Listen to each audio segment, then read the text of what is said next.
apakah unsur atau natur keilahiannya itu kemudian meninggalkan Yesus sehingga pada waktu itu Yesus berhenti dalam dua natur, begitu ya. Jadi tinggal natur kemanusiaannya saja begitu. Nah, bagaimana memahami ayat ini begitu ya? Betul. Ini ayat yang betul. Ini seringkali salah pahami dan memang ini sulit sekali memahaminya. Saya harus akui. Lalu saya mungkin langsung tambahkan ini karena nanti ketika saya mengatakan kita bisa memahaminya seperti ini, sebenarnya ini berlaku ke ayat-ayat yang lain juga yang sulit. Misalnya, ketika Yesus mengatakan, aku tidak tahu kapan hari kedatanganku yang kedua nanti. Itu ayat yang sering dipersoalkan juga, Markus. Kalau nggak salah 13 ayat 32 itu ya. Itu juga sering dipersoalkan loh. Kalau Yesus adalah Allah, kenapa dia nggak tahu? Atau yang lebih ekstrim lagi, yang ini juga banyak saudara-saudara kita yang non-Kristen ini tidak bisa terima, yaitu kenapa Yesus bisa mati? Betul, dia bisa mati. Betul. Nah, jadi ini sebenarnya problem yang jadi ini ya makanya itu kenapa kita perlu memahaminya dengan baik. Nah, jadi sebelum saya kalau saya ingin masuknya begini. Sebelum kita melihat yang menurut saya lebih tepat cara memandangnya, coba kita bayangkan kita pakai modelnya tadi, monofisitisme. Apakah itu bisa menjelaskan kejadian-kejadian seperti ini? Nah, itu sulit kan? Karena ketika Yesus dikatakan bercampur menjadi satu natur, nah ini menjadi bingung. Pertama, apakah yaitu apakah Allahnya berkurang atau manusianya yang berkurang? Nah, seperti apa percampuran? Nah, ini mereka juga tidak. Pertama, ini bingung sekali. Begitu. Dan, kalau pakai analogi bubur tadi, buburnya lebih kental atau buburnya lebih encer gitu ya? Betul. Seperti apa begitu loh? Ini juga memang ini sama juga sulit dibayangkan dan sebenarnya itu tidak bisa menjelaskan. Justru mereka akan kesulitan menjelaskan. Ketika Yesus mati, apakah berarti Allahnya ada sebagian dari keilahiannya yang mati? Iya toh. Kalau memang bercampur dan atau mungkin ada orang bisa berspekulasi, apakah benar Yesus kemudian mati ya? Ini jadi begitu ya. Jadi ini sulit sekali memahami di situ. Dan sama juga Nestorianisme ini juga sulit membayangkan dan mungkin Nestorianisme bisa saja menjelaskannya ke yang ayat-ayat tadi, itu memang kemanusiaan yang meninggal dan kita juga sebenarnya percaya itu, tapi nanti kita harus menjelaskannya agak sedikit berbeda dari itu karena nanti Nestorianisme ini kalau saya sebutkan nanti panjang ya. Jadi ini sebenarnya dia juga sulit menafsirkan ayat-ayat yang lain yang menegaskan bahwa Yesus itu yaitu misalnya seperti Maria tadi ya, dikatakan Bunda Allah, ini maksudnya seperti apa begitu. Jadi begini, ini kadang orang juga, ini analoginya habis ini akan saya sebutkan, jadi sabar dulu ya. Ini menurut saya analoginya cukup bisa mengklarifikasi apa yang dimaksud. Tetapi begini, ini ada satu istilah lagi yang kita sering salah pahami, yaitu kenosis ya. Mungkin kita sering mendengar ini. Istilah kenosis itu sebenarnya dari kata Yunani yang artinya kalau diterjemahkan itu mengosongkan. Jadi ini ayatnya dari Filipi pasal yang kedua. Kalau saya nggak salah tepatnya tuh ayat 6 apa 7 begitu ya. Ketika Yesus itu kan berinkarnasi, ceritanya itu Paulus di sana lagi menjelaskan Yesus berinkarnasi itu dia mengosongkan dirinya. Mengosongkan diri ini seringkali kenosis itu dipahami sebagai secara bener-benerannya, jadi keilahiannya itu ada yang hilang sebagian atau seluruhnya. Ya ini yang percaya kenosis. Jadi ini istilah teknisnya itu kenosisnya itu secara ontologis, maksudnya secara hakikatnya Allah itu, jadi atau natur Allahnya itu memang ada yang hilang. Either itu misalnya ya kalau dijelaskan dari Markus 13:32 itu ya Allah itu jadi tidak maha tahu lagi. Jadi dia sepertinya dia mengesampingkan dirinya dari atribut kemahatauannya itu. Ya. Tapi kalau menurut saya ini jadi problem. Gitu. Karena kalau memang Allahnya kehilangan kemahatauannya, apakah dia bisa disebut 100% Allah? Nah, ini kan Ini pertanyaan yang penting. Menurut saya ini tidak bisa dipahami seperti itu akhirnya, tetapi eh, yang lebih tepat kenosisnya itu sebenarnya artinya ini ada sebenarnya para teolog kebanyakan khususnya dari tradisi reform Mhm. itu banyak yang mengganti kata kenosis itu dengan istilah kripsis ya. Oke. Dalam bahasa Yunani kripsis itu artinya hidden. Mhm. Jadi ketersembunyian. Jadi Allah itu ketika dia menjadi manusia Hmm. ya di dalam Yesus Kristus, Mhm. keilahiannya ini seperti terselubung Oke. ya. Hmm. Hmm. Jadi tersembunyi, tidak kelihatan sama sekali. Makanya kenosisnya lebih tepat disebut bukan ontologis tetapi epistemologis. Maksudnya Hmm. orang itu ngelihat, dia tidak bisa mempersepsi bahwa Yesus itu adalah Allah Hmm. Hmm. secara langsung ya. Jadi mereka kan ya murid-murid Yesus, keluarganya Ya, Yesus, ya. orang-orang di sekitar Yesus kan ngelihat Yesus sebagai manusia biasa. Ya, betul. Betul ya. Betul, Jadi betul. ini sebenarnya lebih tepat karena kemudian kita bisa menjelaskan, oh Yesus itu benar ya, Allah 100%, tapi dia nggak kelihatan keilahiannya. Dan itulah yang disebut dengan kenosis itu, artinya Yesus itu betul-betul menyembunyikan, dia tidak menggunakan, dan dia tidak, jadi dia tidak menggunakan keilahiannya sama sekali. Ya. Nah, jadi itulah yang, makanya ini benar-benar luar biasa sekali. Jadi dia betul-betul disebut ya, ya hampir literal lah yang menjadi manusia itu betul-betul karena dia menutupi keilahiannya, dia tidak pakai sama sekali ya. Karena memang tujuannya ya dia untuk mati di kayu salib itu tadi ya, bahkan dia dicobai dan sebagainya, dia semua melalui itu semua proses seperti manusia. Nah, analoginya kira-kira ini nih saudara ya, ini analoginya sekali lagi ini bukan original dari saya, ini setahu saya ada hanya satu ini dosen namanya Catherine Rogers. Dia sekarang kalau tidak salah terakhir di University of Delaware. Ini profesor filsafat sebenarnya. Jadi dia menulis di satu artikel ini, saudara kalau tertarik nanti bisa lihat di salah satu artikel tentang inkarnasi itu di Cambridge Companion to Philosophical Theology. Ya, jadi ini saya disclaimer dulu, ini bukan original dari saya, tetapi menurut saya analoginya bagus. Jadi analoginya dia sebut analogi video game. Oke, wah ini menarik ini. Kalau saya terjemahkan, jadi kalau saya transpose, saya kontekstualisasikan ke Indonesia, bayangkanlah Mobile Legend. Wah, ini kan lagi asik-asiknya kan. Saya nggak nyangka ternyata mahasiswa PhD dengan bacaan sebanyak itu masih tahu Mobile Legend juga ya. Saya kalau boleh jujur, saya ngikutin juga tuh kemarin MPL. Gitu ya. Maksudnya saya udah nggak main, dulu pernah main, tapi saya ngikutin tuh. Kadang-kadang seru juga gitu ya. Jadi saudara kalau yang ngikutin MPL gitu ya, khususnya Mobile Legend, coba misalnya bayangkanlah tokoh favorit saudara siapa gitu ya. Nah, saya pakai di sini untuk kemudahan, misalnya RRQ Albert, ya, ini salah satu pemain yang baru ngetop juga. Jadi bayangkan Albert ya. Jadi Albert itu ketika main di game, dia kan namanya RRQ Albert, T-nya 3 ya, Albert gitu kan. Tetapi kan dia ada orang aslinya juga namanya Albert ya. Nah, jadi saudara bayangkan ketika Albert ini main game, itu kan kita sebutnya ini virtual Albert lah ya. Atau istilahnya ini Albert yang sedang bermain. Nah, saudara bayangkan, ini analoginya, ini analogi ya, ilustrasi ya. Jadi bayangkan Albert ini pribadi kedua Allah Tritunggal, Yesus Kristus begitu ya, anak Allah itu, ketika dia main itu tuh dia berinkarnasi. Jadi saudara lihat perbedaan dimensinya di sini. Ada dunia game, virtual reality, dan ada orang aslinya begitu, realitas sesungguhnya begitu. Jadi kira-kira saudara lihat ya, ketika kita masuk ke situ, nah ini kan tentu saja orang RRQ Albert ini berbeda dengan Albert ya. Maksudnya ini karakteristiknya berbeda kan. Yang di game ini ya beda sekali. Tetapi kita bilang nggak, oh yang ini RRQ Albert ini ya Albert begitu loh. Benar kan? Dan kalau kita extend sedikit analoginya seperti ini. Ketika misalnya Albert ini, misalnya dia main Link gitu ya, atau main hero apalah begitu. Kemudian dia mati. Terus kita bilang nggak,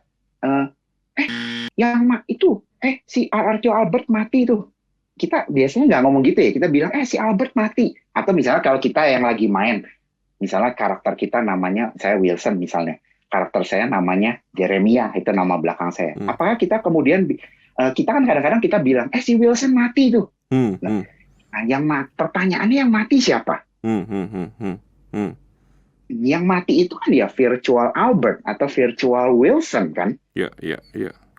Nah, demikian juga ketika Yesus itu mati di salib, itu yang mati itu ya yang di kemanusiaannya itu. Jadi ilahiannya mati? Ya tidak loh. Maksudnya Allah bisa mati, betul kan? Ya. Tetapi kita tidak bilang yang mati itu kemanusiaannya Yesus saja. Ya, tapi kita bisa bilang bahwa Yesus, pribadi Yesus itu yang mati. Ya, karena memang di dalam pengertian hypostatic union itu, kepribadian, jadi pribadi Yesus ini benar-benar mengambil tubuh. Jadi kemanusiaannya itu benar-benar dia ambil, dia jadikan miliknya. Gitu.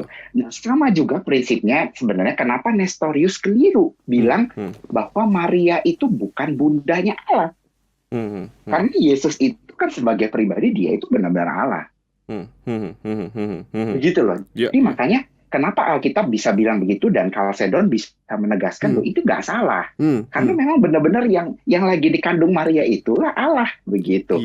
Sama, jadi ibaratnya kita lagi address, kita memang ngomongnya, ini memang yang virtual Wilson misalnya atau virtual Albert. Tetapi ya benar-benar ini kaitannya ya dengan Albert itu sendiri, begitu. Nah, tetapi saya ingin menambahkan secepat-cepatnya begini.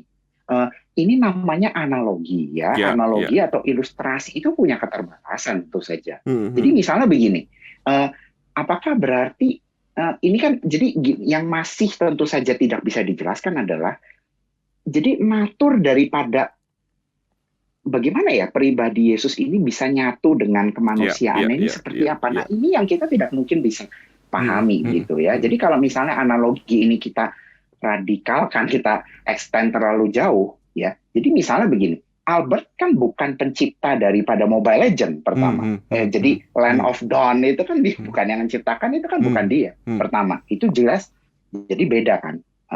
Tapi Yesus itu pencipta dari alam semesta ini. Nah, itu bedanya. Lalu Albert ini kan hanya memanipulir nih, yang di game itu ya dia bisa kontrol sebagian, dia tidak bisa kontrol sepenuhnya. Begitu. Nah, ini jadi disanaloginya di situ, tapi Yesus bisa kontrol. Ya. Nah, tetapi ini sedikit saya jelaskan lagi supaya kita tidak salah. Tadi kan saya mengatakan begini, ketika Yesus berinkarnasi di dunia itu dia benar-benar sama sekali dia tidak pakai keilahiannya itu dia tidak tunjukkan kan, jadi terselubung begitu. Tetapi, nah ini sekali lagi yang mau saya sampaikan ini. Para teolog juga ada berbeda pandangan ya, para ahli. Tetapi yang saya yakini saat ini begini, kalau memang Yesus itu menutupi keilahiannya, bagaimana dia kemudian bisa melakukan mujizat? Dia bisa tahu, kadang-kadang dia bisa tahu, sepertinya dia Allah sendiri.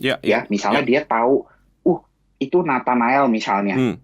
Ketika dia sebelum ketemu Nathanael dia udah tahu itu siapa. Itu betul, salah satunya. Terus dia bisa melakukan mujizat, dia bisa ngusir setan dan sebagainya. Nah, kita tidak boleh lupa bahwa di dalam kitab-kitab Injil itu ditulis ada satu pribadi lain yang ada di situ, yaitu pribadi Roh Kudus.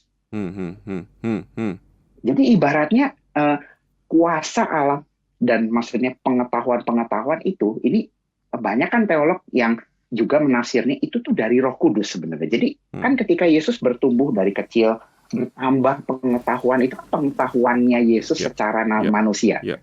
Tetapi pengetahuan-pengetahuan ekstra yang dalam tanda kutip supranatural itu dikasih tahu oleh Roh Kudus.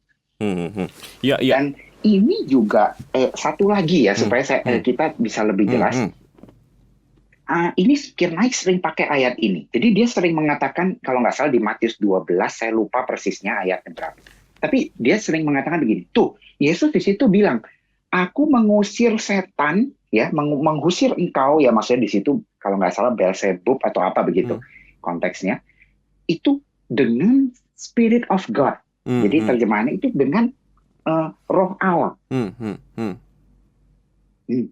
Ini kemudian Kirk bilang begini, tuh itu kan Yesus berarti cuma manusia, dia bukan Allah sendiri. Iya, iya, iya. Nah, sekali lagi ini sebenarnya dia comot-comot ayat sekali lagi ya. Jadi ini kan hanya justru ayat ini menegaskan bahwa Yesus itu betul-betul manusia. Tetapi kenapa dia bisa mengusir setan? By the Spirit of God. Dengan roh Allah itu. Ya, begitu. ya, Ya, ya, jadi ya.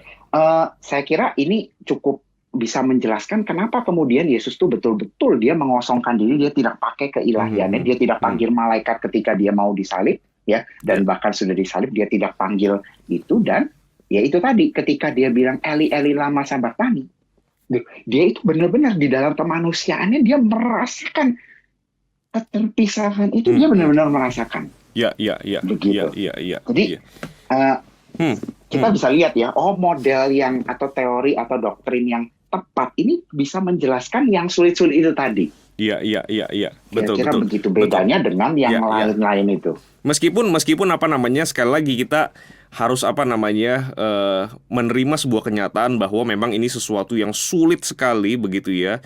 Maka ada keterbatasan kita untuk memahaminya. Jadi saya kira kalau kita mulai merasa bingung ketika mencoba untuk mencerna doktrin ini, saya rasa tuh lumrah aja ya Pak Wilson ya, maksudnya bahkan Jadi, bahkan yang sudah membaca sekian banyak buku yang belakang itu pun tetap juga masih berjuang bergumul begitu ya untuk memahaminya ya. Iya, iya. Betul.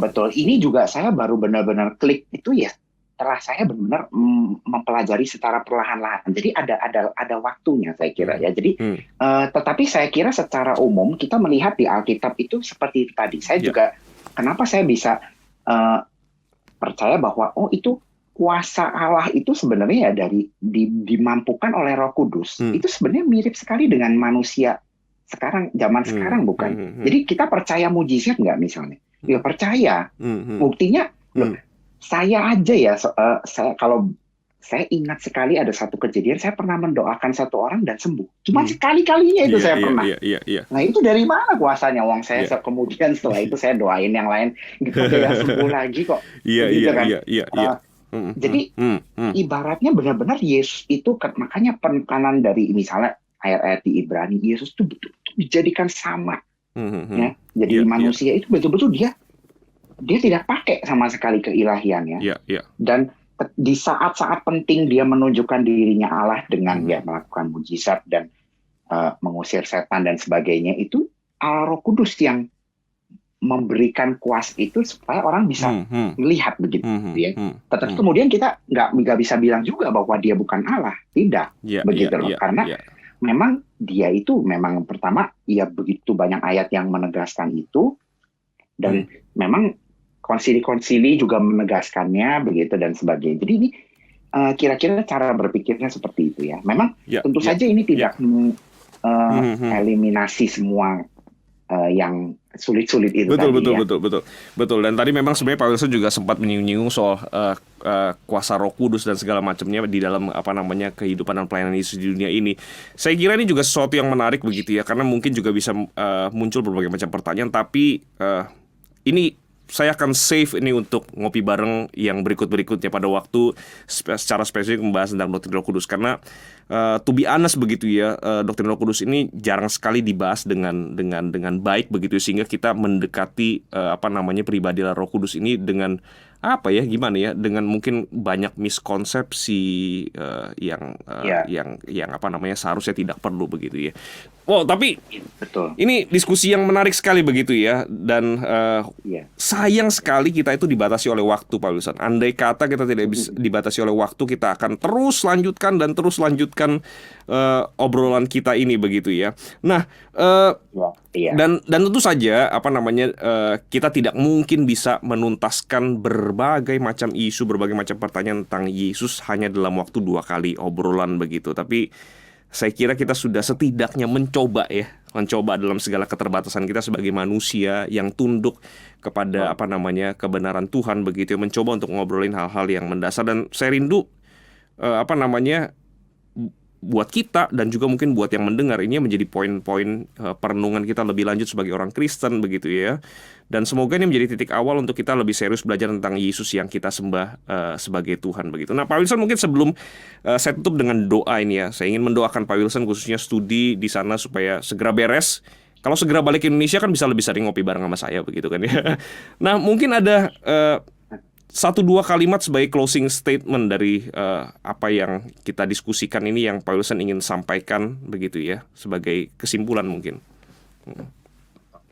Ya, jadi sekali lagi untuk menutup sesi ini begitu ya, sebelum saya menutup bisa dibilang keseluruhan materi saya dari yang sesi yang lalu. Jadi untuk materi yang barusan ini saya encourage untuk para pendengar juga ya, kita semua untuk terus belajar tentang ini begitu ya. Seperti yang saya katakan tadi, ini belum final gitu. Ini tentu saja ini semua refleksi yang bisa dibilang terbatas ya. Tetapi kita melihat yang saya ingin tekankan adalah kita harus setia pada Alkitab ya. Jadi kita mulai harus ragu-ragu ketika kita itu mulai berspekulasi di luar Alkitab ya. Maksudnya kita membaca Alkitab juga tentu saja kita perlu imajinasi dan spekulasi, tetapi apakah itu nyambung dan terkontrol oleh Alkitab itu? Nah, itu seringkali yang kita itu lupa dan kita itu bisa jatuh di situ ya. Maka itu kita perlu ya, dan inilah yang sebenarnya dilakukan bapak-bapak gereja ya. Maka itu saya harus tekankan hal ini. Lalu untuk para pendengar yang lain ya, saya percaya banyak dari kita yang mendengar mungkin Kristen begitu ya. Coba pikirkan, apakah kita sudah betul-betul hidup percaya kepada Tuhan Yesus ya, kita percaya kepada Yesus itu betul-betul nggak sebagai Tuhan.